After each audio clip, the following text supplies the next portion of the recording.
अध्यात्म विज्ञान कोई धर्म या संप्रदाय नहीं है, ये स्पिरिचुअल साइंस है जो कुदरत के कानून पर आधारित है।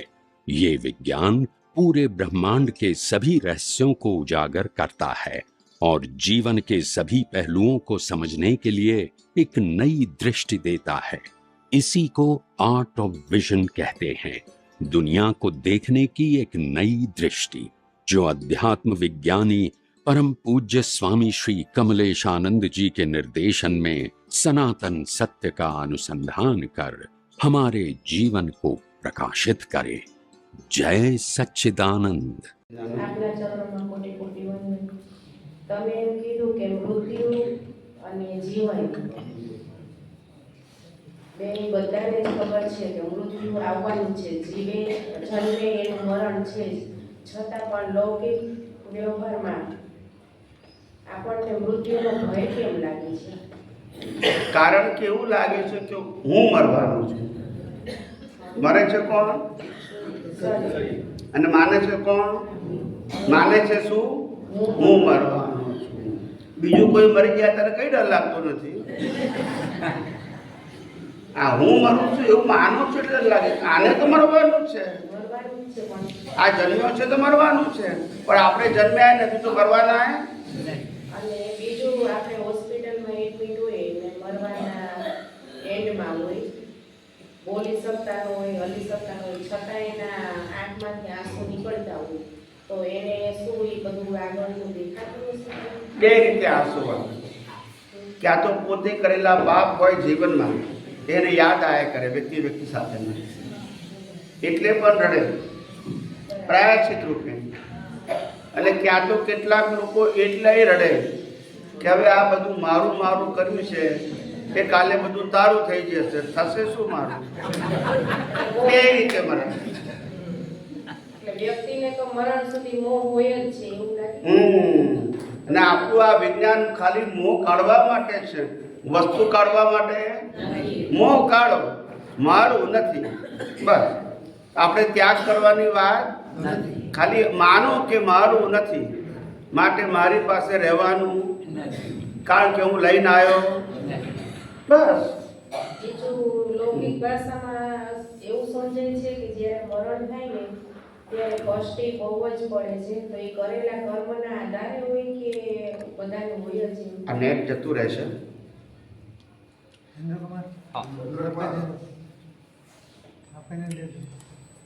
એક મિનિટ।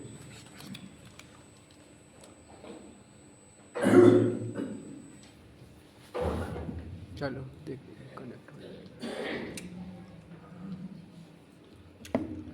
छोड़ दे।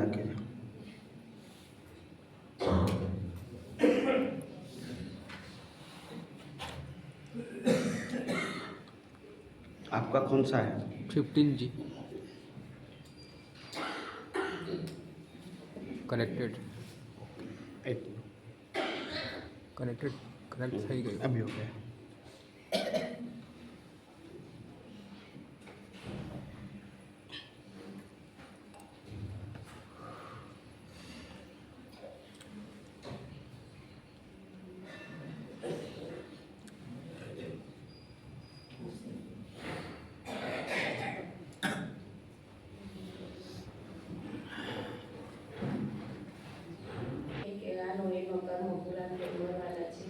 તો ઘણા સત્સંગીઓ હોય, આપણા વિદ્યાર્થીઓ તો ત્યાં નથી, પણ આપણને તો ખબર જ છે કે આ આત્મા અમર છે અને જાય છે, આપણને કાંઈ જ ન હોય, પણ એ લોકો પછી કાન પાસે બેસીને ગીતા સંભળાવે, કોઈ એમના બીજા કોઈ મંત્ર બોલે, દાદા ભગવાન। આપણે શું વાંધો છે? આપણને શું વાંધો? એટલે વાંધો કાંઈ નથી, એ લોકોની ગતિ સુધરે ત્યારે બીજા કોઈ આપણે જાણવાનું નહીં, દરેકના શોખ પૂરા થાય। બરાબર। મારે નવકાર મંત્ર તો એ સંભાળવું, કોઈ દાદા ભગવાનનું તો એ, કોઈ ઓમ નમઃ શિવાય બોલવું તો એ, અને પેલાને જે સાંભળવું હોય આપણે ઘણી કચ્છિત હોય બી નહીં ત્યાં પેલો બોલ્યા કરે, એટલે આપણે ટૂંકમાં ઊંડા ના ઉતરવું, આપણે જાગૃતિમાં રહેવું। દરેકને પોતાને લાગે આમ કરો આમ કરો આમ કરો, તો આપણે કહું કરો વાંધો નહીં, એટલે એની ઈચ્છા પૂરી થાય ને પેલાની તો થાય કે ના થાય મરવાવાળાની, પણ જીવતાની તો પૂરી થાય. મરવાવાળાને તો ત્યારે એમ જ હોય, શું કરીશ અને આ બધાનું શું. કારણ કે જીવતા માણસ હોય એની ઈચ્છા પૂર્ણ ના થાય તો જો છેલ્લી ઘડી અમે ભગવાન નામ લઈએ ના પાડીને કહે છે હવે અવગતિ જશે કે છે, આવું કે પહેલા. હા. એના કરતાં મરનારની ઈચ્છા તો જે હોય તે આપણને ખબર નથી, પણ જીવતાની ઈચ્છા પૂરી કરવી એટલે આપણને હળી ના કરે બસ. બરાબર. અને બીજું સ્વામીજી સૂક્ષ્મ સ્થૂળ કર્મ, સૂક્ષ્મતમ અને સૂક્ષ્મતર એ વિશે જરાક બોલ પાડો. સ્થૂળ તો સમજાય જ છે, સૂક્ષ્મ સમજાય, પણ સૂક્ષ્મતમ ને તર નથી સમજાય. આમ અવગાડી આંખે દેખાય છે એ બધા સ્થૂળ કર્મો છે. હા. મનના કર્મો છે એ સૂક્ષ્મ છે,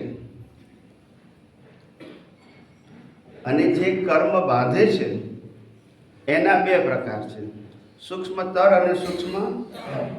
સંસારને લાયક અને સહાયક કર્મો એ સૂક્ષ્મતર છે, અને મોક્ષ માર્ગ માટે લાયક અને સૂક્ષ્મતમ છે. બસ સ્થૂળ, સૂક્ષ્મ અને કારણ, કારણના બે ભાગ સૂક્ષ્મતર અને સૂક્ષ્મ. આવી રીતે સ્થૂળતમથી સૂક્ષ્મતમ સુધીની તમામ સંસારની અવસ્થાઓમાં હું જ્ઞાતા દ્રષ્ટા માત્ર છું, ટંકોત્કીર્ણ છું, આનંદ. કોણ? આત્મા. આત્મા ત્રણેય અવસ્થાઓનો પ્રકાશક છે, ત્રણેયમાંથી એકે અવસ્થાનો કરતા નથી. જય સચ્ચિદાનંદ. હા આપણે બોલો પછી.